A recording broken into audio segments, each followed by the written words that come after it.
Welcome to the Unleashed podcast, where we believe that life is better when it is lived on purpose. My name is Molly Brunk, and I'm joined with lead pastor of Be Hope Church, Brad Thompson, and we are continuing on today in our series, Unstuck Yourself. And today we've talked about where are you, how do you get there, and today is what? Nope. I thought you were saying like I was asking. I thought you were saying like it's what? Like no, it's who. Oh, it's who. Okay, yeah. okay.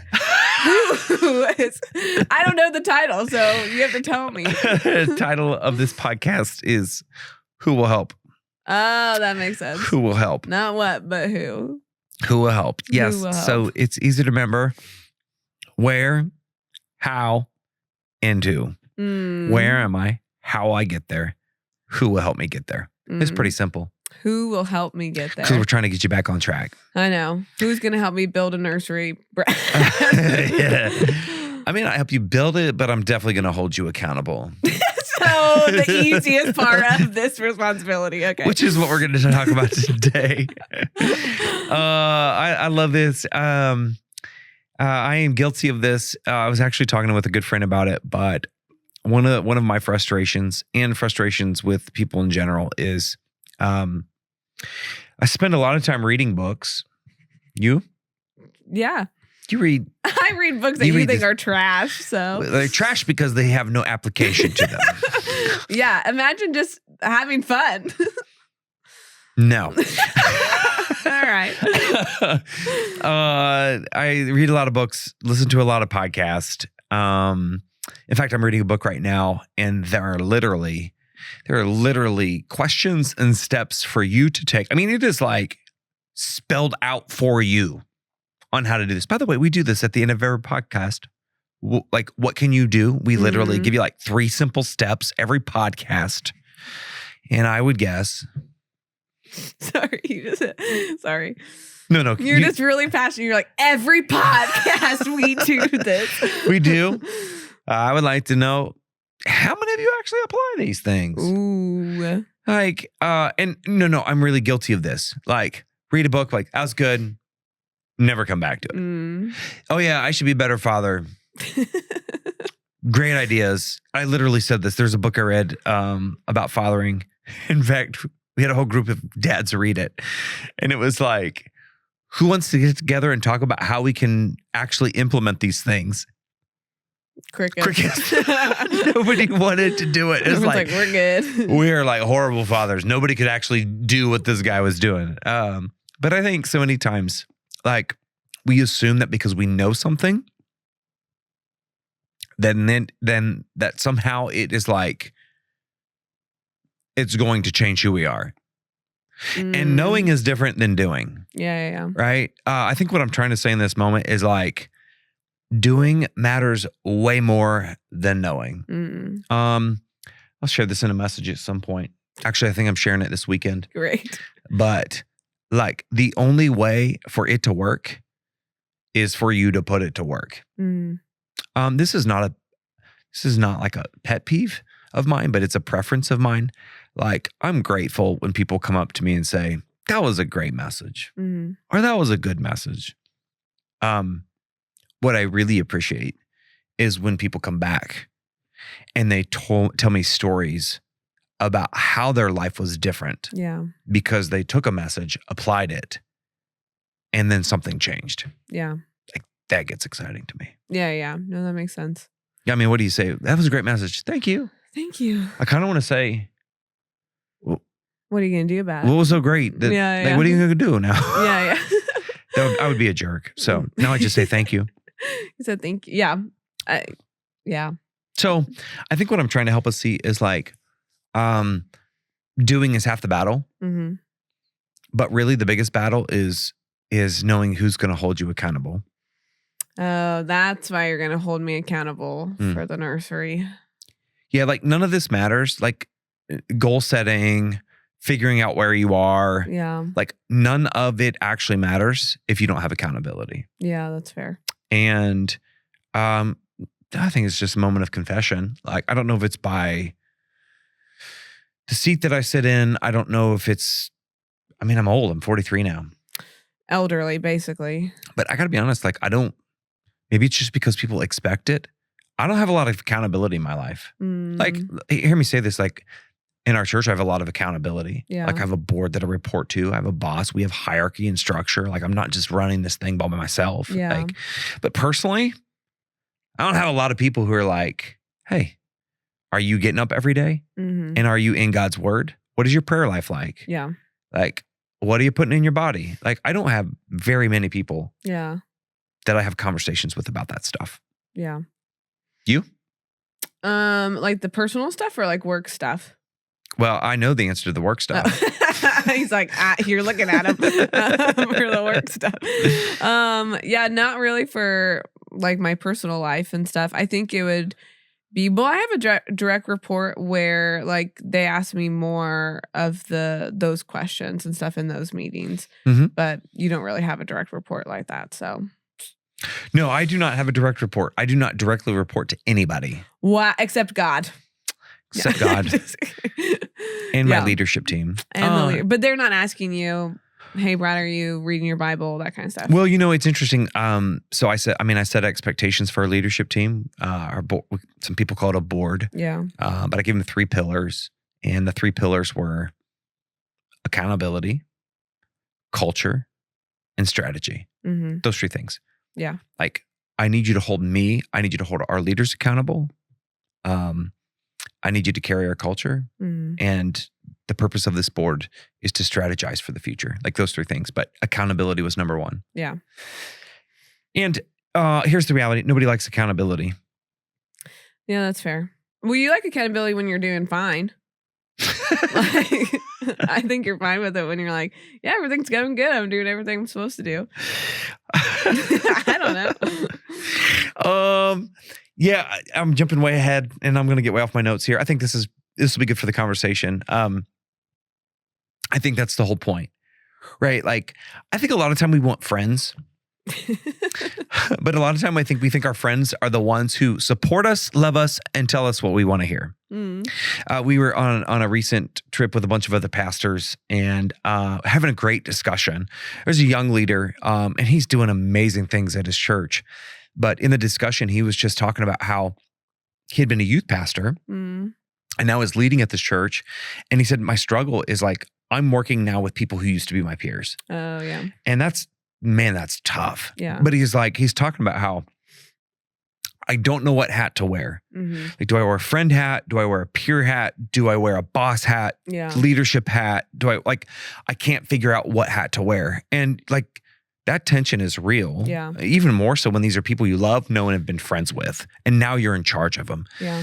And so like there's a lot of discussion taking place. And as I was thinking about it, I finally just spoke up and said, like, I don't think there are different leadership hats, but we are creating a dichotomy for something that I don't think we need to separate or compartmentalize. And I said, here's what I think, and this is what I believe, is that if I'm holding you accountable, it's because I'm your friend. Yeah. A lot of times I think we think it's a boss thing. Like, honestly, if I didn't care about you, I'd just fire you. Right? That's not true. No, it's true. Like, I care about everybody who works for us. But like, if I didn't care about your life, I am your friend because I care about you. Yeah. Right? Or you're trying to help us get better because you care about us. And I'm your friend because I'm wanting you to be better. Yeah. Like, that makes sense. I think a lot of times people are like, you're being my boss right now. No, I'm being your friend. Like when I come into your office and I set expectations for how you can be better, it's because I'm your friend. When I let you know, like, that sounds scary. This is not going well, or this needs to improve, it's because I love you and you're my friend. Yeah. And I think a lot of times, like, we have, have misdefined what friends really are. Yeah. Friends, no, they support me. They love me. They tell me what I want to hear. One church I was a pastor, somebody said to me, they said, the reason they don't like you is because you're not like the previous guy. And I was like, what does that mean? He said, well, the difference is you're actually being a pastor to them. And I'm like, well, say more. And he's like, well, the other guy was a shepherd. So he would tell them what they wanted to hear, but they would never improve their lives or get out of the circumstances that they found themselves in. Yeah. He said the difference is like, you're shepherding in a different way. Mm. It's not this kind, calm, I love you kind of thing. It's this, hey, you're struggling here. Your life needs to be better. This is what you need to do. You are pushing people. Yeah. And I think that's just the way I'm wired. Mm-hmm. But I think sometimes people see that as, oh, he's my boss. Mm. And I think in accountability, like I'm holding you accountable because I'm your friend. Yeah. No, I think that's good. It's interesting, the hat conversation and the different roles and all that kind of stuff. And so, because like being a leader, but also being friends with the people who serve on my team, like that's just, it is interesting of like, oh, where are those lines? Like that kind of thing. And so it does get muddy, right? Because like before you were leading, you had these relationships that were joking and funny and, you know, sure, inappropriate at times. Like, like, you know, now you're in a leadership role. Now you're in a leadership role and you can't be telling the same jokes or I don't know what it is. I'm just making stuff up, but but it is that tension of, oh, now I'm leading and I'm responsible for you. And there's a whole different tone to the conversation, like a whole different tone to the friendship. And I just don't think you have to be one or the other. I don't think you have to be friend or boss. I think you are a boss and a friend, or a friend when you are being their boss. That makes sense. Does this make sense? Yeah. So I think what I'm trying to say is, like, the people who are truly your friends are the ones who are going to hold you accountable. Like, they're going to call you out on your stuff. They're going to tell you when you're jacked up, and they're going to let you know what needs to be improved. Yeah. And here's why this matters. Like, when I look over some of the greatest seasons of my life, I think about 2 seasons. I think about professionally. I look back and I was part of a cohort, and they asked 2 questions every time. Before we'd leave, they asked, what are you going to go do? And when we would come back, they would say, what did you do? What did you do? Like, those 2 questions were absolutely life-changing me, because I knew that there were going to be a group of guys that I got with who said, you said you were going to do that. What'd you do? And there's nothing more embarrassing than saying, none of it. And I think the other season of my life that was back to the losing the whole 25 pounds thing. Every time I look back over seasons of my life where I've been my best and the fittest is when I've worked out with other people. Yeah. Like, we had times, places, we had plans, and we did it together. Yeah. It's the best.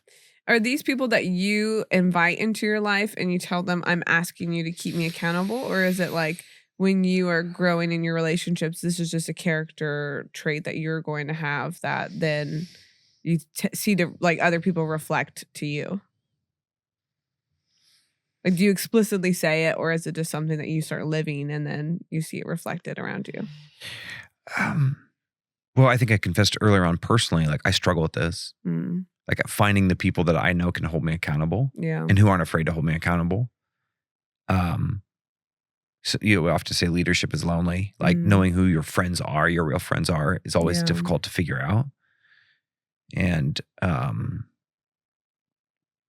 but I think in terms of the other way around, like, if I'm with you and we're spending time together, I don't like wasting time. Yeah. I know this seems harsh. So I'll make it kinder. Like, I want the best for you when I'm with you. Yeah. So if we're having coffee, like, yeah, it's fun to catch up. It's fun to shoot the breeze. But at the end of the day, like, I want to make sure we're going somewhere. Yeah. I want you to help me. I want to help you. Like, it's that whole Proverbs, I think it's Proverbs 27, like, iron sharpens irons. Yeah. Iron sharpens iron, and people are better together. Like, I want that when I'm with people. Yeah. And how do you do it without coming off as the worst, though? Say more. Like, there's some people where, like, sometimes it's unsolicited and they just kind of give you all of their opinions about your life, and you're like, this is actually not helpful at all, and it just makes me really not want to spend time with this person. Yeah. It goes to the points of like what can you do in your life? I'm going to get to this. Like, oh, sorry. No, this is a really good question. So I'll just skip to it. Like, one of the points I have, like, the goal in accountability is to find a friend. A friend is somebody who is willing to have hard conversations with you and hold you accountable. Find a friend is the key. So when you're talking about how am I going to get there, who's going to hold you accountable? Find a friend. But I think one of the things I wrote, one of the key points was find a friend who asks questions, right? I want a friend who is asking just as many questions as they are giving me answers. Yeah. Because for me, questions are letting me know they're trying to identify with where I am before they actually provide input and insight to where they think I need to go. I think sometimes it's like you have those people who just give you advice and you're like, but you have no clue what we're trying to accomplish. Yeah. Yeah. And I think that's why we get annoyed. That's fair. I think questions make the biggest difference. So here's how you find a friend. 3 things. Find a friend who is willing to show up. Find a friend who will go deep, and find a friend who will ask questions. So talk about willing to show up. Like set regular times with these friends to evaluate your life and say, what's working? What's not? Where do I need to be better? Where can I grow? Like, what do you see in me? I ask this question to people at times. Hey, if you see something in me that's not appropriate, correct, or needs work, let me know. That's what accountability is. Accountability, I also think, is celebrating what's working. So like in our leadership team, I said accountability is not just telling me what I need to improve. It's also telling our leaders, our staff, like, this is where I see you crushing it. Like write them a note, tell them they're doing an amazing job. Like that's accountability too. So find a friend who will show up, but find a friend who will go deep. And this is where my struggle is. I think sometimes most friendships are surface level. Yeah. If your friend is drowning, you can't save them from the surface. Yeah. Like, but I got to tell you, the surface is great because you're treading water. You've got oxygen. It feels good. Like you don't have to take risks. Like, I think that's some of the friendship tension that I wrestle with is if I go deep with a friend, like it's uncomfortable. Yeah. Like I'm taking a huge risk because now I'm sharing things that put me in a vulnerable position. Yeah. That's what I was thinking. Like, in order to have those relationships, like you can't just ask vulnerability from them. It's like you have to also be willing to share what's going on in your life. And so I think in certain positions too, and just in certain roles, I think that's where it gets hard with figuring out who those people are. Because you're like, oh, is this something in a couple months going to be used against me? It's a very real fear for me. Yeah. If I'm just honest, I like treading water in most of my relationships. Yeah. Like. Yeah. And like taking it to a different level is hard for me for that very reason. Yeah. Like, okay, if I share this, what's going to be used against me? Yeah.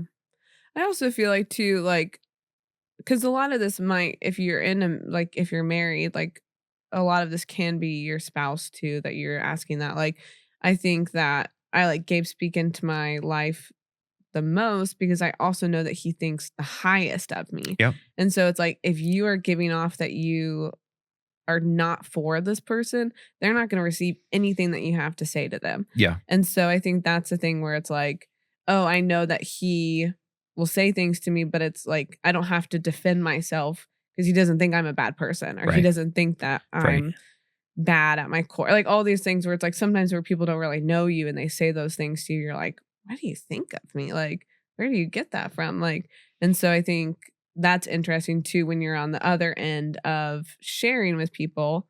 Like, I think being really clear of like, hey, I want you to know that like, I want the very, very best for you. And like, I think highly of you, like that kind of thing. That's good. And yeah. stuff. So yeah, just interesting. It's complicated. Like accountability is complicated. Yeah. It just is. And because it's hard, it's messy, it's uncomfortable. Yeah. But I think if you want to get to where you need to be, having that person in your life is essential. That's true. I think a lot of people get stuck because they go, well, I don't know how to have that person in my life.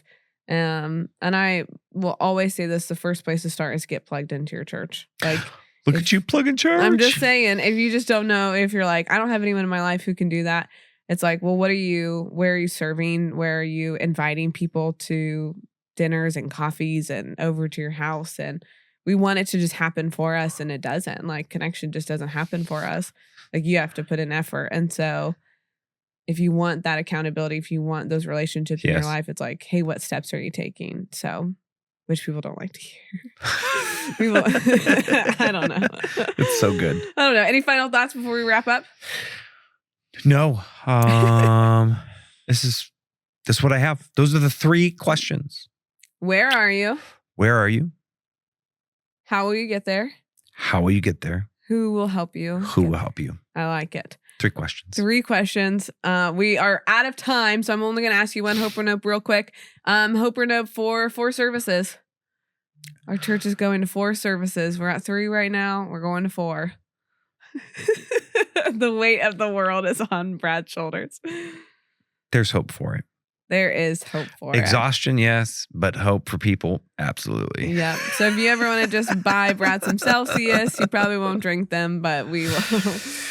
We'll give it to him. But we're so grateful that you took time out of your day to listen to this episode. Make sure that you subscribe so that you're notified every time that there is a new episode, and share it with everyone in your sphere of influence. And we'll see you back here for the next episode. Thanks so much.